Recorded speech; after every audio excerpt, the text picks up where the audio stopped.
To be honest, I don't think I've ever been so shook over a marketing campaign in my life.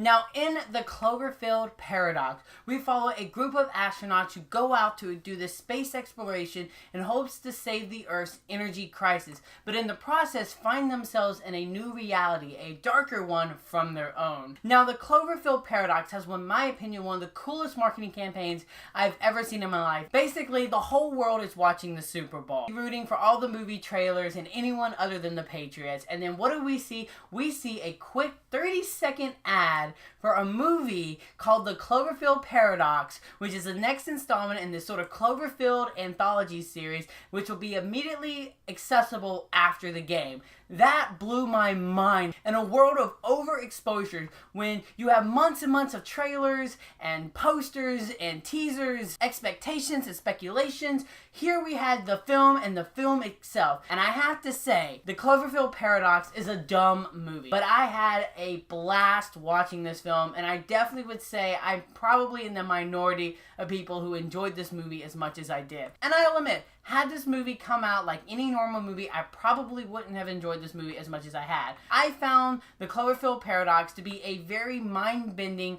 fun sort of B-horror movie that is perfect to watch with your friends as the clock strikes midnight. I thought this movie was very visually stunning, and at times I was honestly like, why wasn't this movie in theaters? Like, there are some shots in this film that would have looked great on the big screen. I thought the cast was very strong in this. I think they do a better job at selling this messy script and making it as entertaining as possible. Maybe it's just me, and maybe it was because it was at midnight, but I found the movie very tense and actually scary. I thought there were a lot of really great sequences, some harkening back to older films like Alien that I thought was very shocking and fun. Cloverfield Paradox is a messy film in terms of its script, because it definitely sort of feels like two different movies trying to be one thing, and I definitely feel like the movie is trying to be convoluted just for the sake of being convoluted. I can't deny the fact that I also did enjoy the way the film toys with its audience. You know, what's really going on? What's going on in these two alternate realities?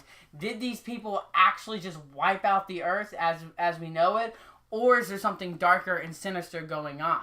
Like, I really enjoyed uncovering this mystery. That's honestly something I could say a lot about J.J. Abrams' projects. Is he's really good at crafting these mystery boxes, and while the answers are never nearly as satisfying as the mystery itself, it's always really fun to go on this journey to uncover what's going on. Overall, the Cloverfield Paradox is a visually stunning B-horror movie that's scary, tense, and full of mind-bending twists. The cast is solid, and they do a really good job at selling the material, even if the material itself is a bit messy. As a score goes, I'm going to give the Cloverfield Paradox a 3.5 out of 5. So you guys, there you have it. That was my review for the Cloverfield Paradox. I have to admit, I had no intentions of reviewing this movie because I had no idea that this movie was coming.